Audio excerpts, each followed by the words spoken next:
Hello po, mapagpalang araw sa ating lahat. Today po magluluto po ako ng adobong chicken feet. Ito po yung chicken feet na aking gagamitin. Nalinis ko na po siya at natanggalan ko na rin po ng mga kuko. At saka po, ito yung mga ingredients na aking gagamitin. Meron po tayo ditong bawang, sili, isang piraso lamang po ang ginamit ko. Luya, pamintang buo, laurel, sibuyas na puti. And then, asukal po, 1 tablespoon. Paminta powder, salt, liquid seasoning, mantika, suka, oyster sauce, and then po yung ating gagamitin na toyo. Ngayon po, ito nagpapainit na po ako ng kawali. Lagay na po tayo ng mantika at umuusok na po ang kawali natin.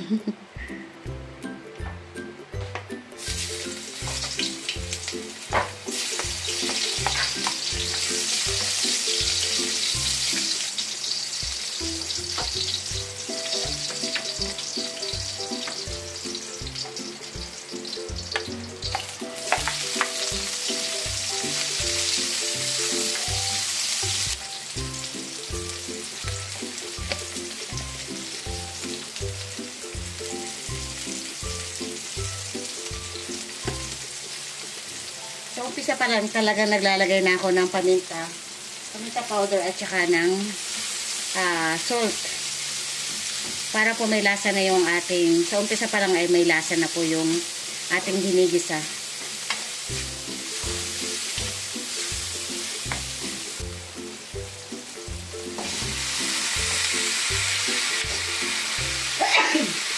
Nakakabahin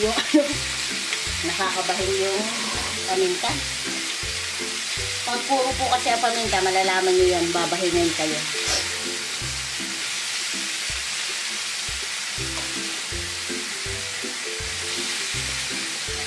Sangkutsahin lamang po natin sa ganitong pamamaraan.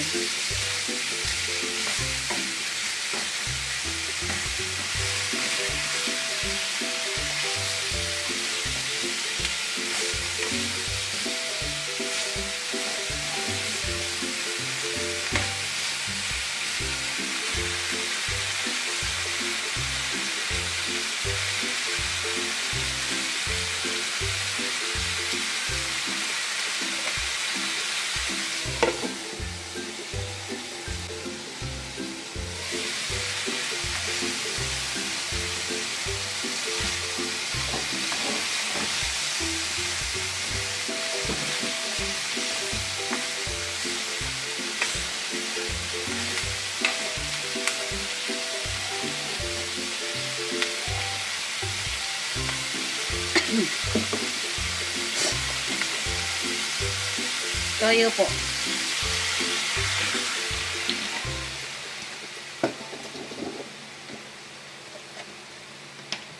Liquid seasoning. Tansyahan lamang po.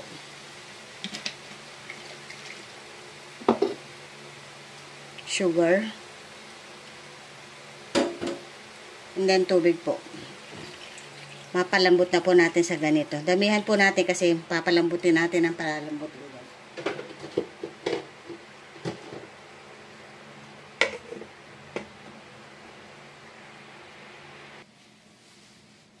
Ito po, after ng kalahating oras, ito na po siya, oh. Naiyan ko lang po siyang kumulo ng kumulo. At umunti na rin po yung sabaw niya. Masarap po kasi sa paa ng manok yung malambot. Kulang pa po ito sa lambot. Bago po ako maglagay ng suka, pinapalambot ko muna po yung chicken feet. Kaya lamang po natin ulit siya na lumambot. Update lang po yung ginawa ko. Ito po ulit, update po sa niluluto ko.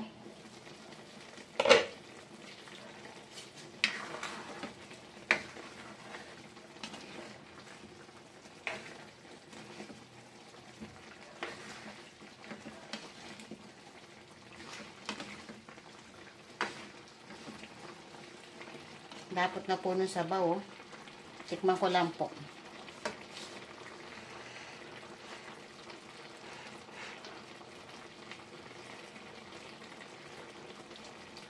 Sarap. Lapot po ng sabaw. Lagay ko na po ang suka.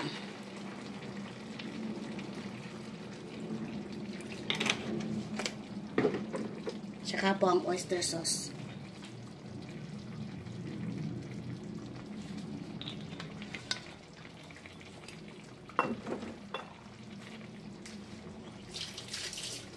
Hindi ko po siya tatakpan dahil nilagyan ko ng suka. Hindi ko rin po siya hahaluin.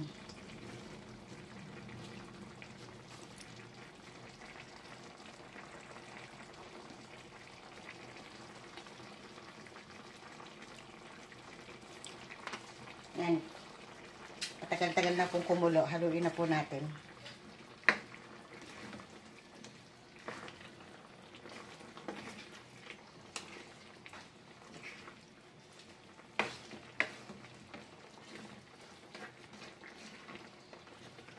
Sarap po nito. Mapapalaban na naman to sa kain. Sa kanin. Kaya nataba eh.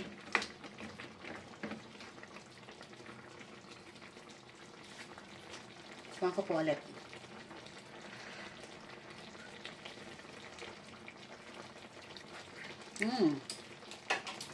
Ayos na. Lambot na po yan.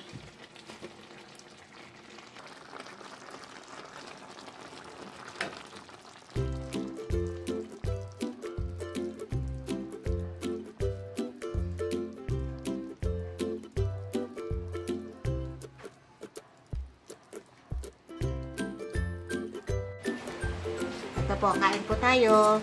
Yahoo!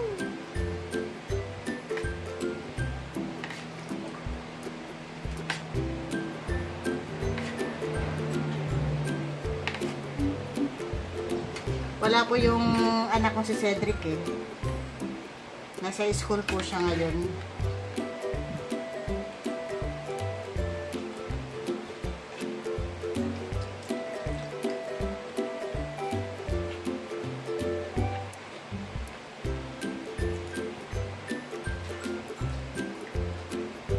Lambot po, oh.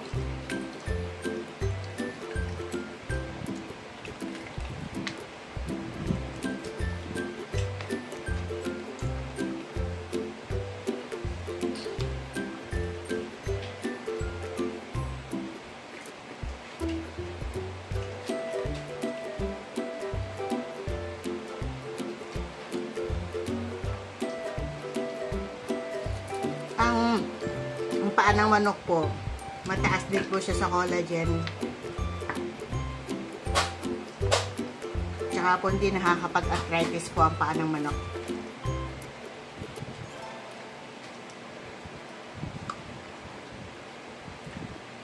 Dami pong benefits ang paa ng manok.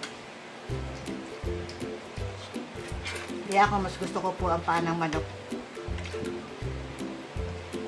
Kaya lang, namimili po kasi ako ng gusto ko po yung malalaki.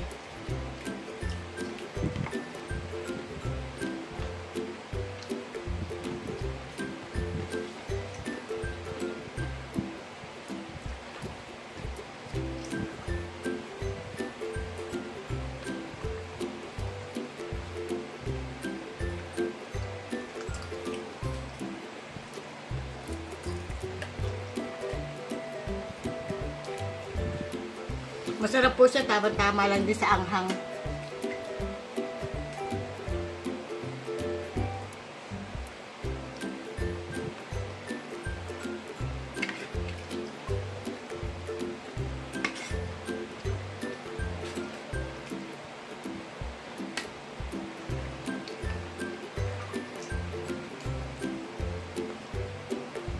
Hindi pa kumain.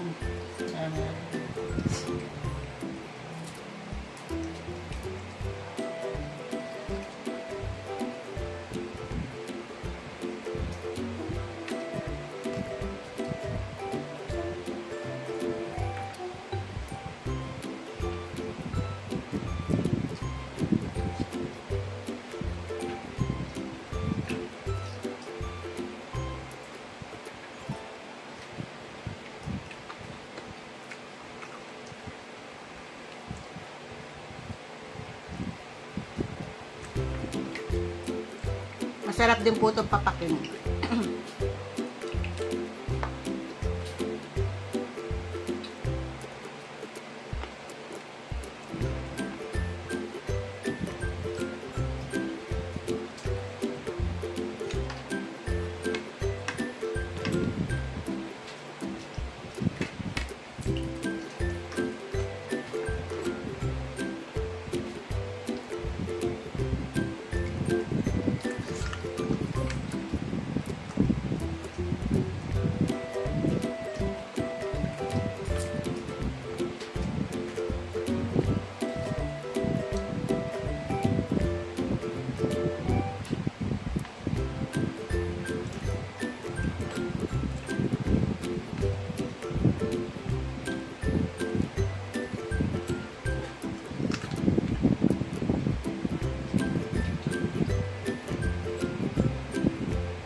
Kaya na.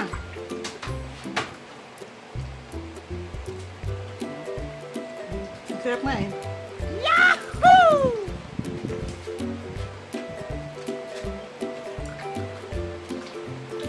Enjoy ko lang po ito kinakain ko.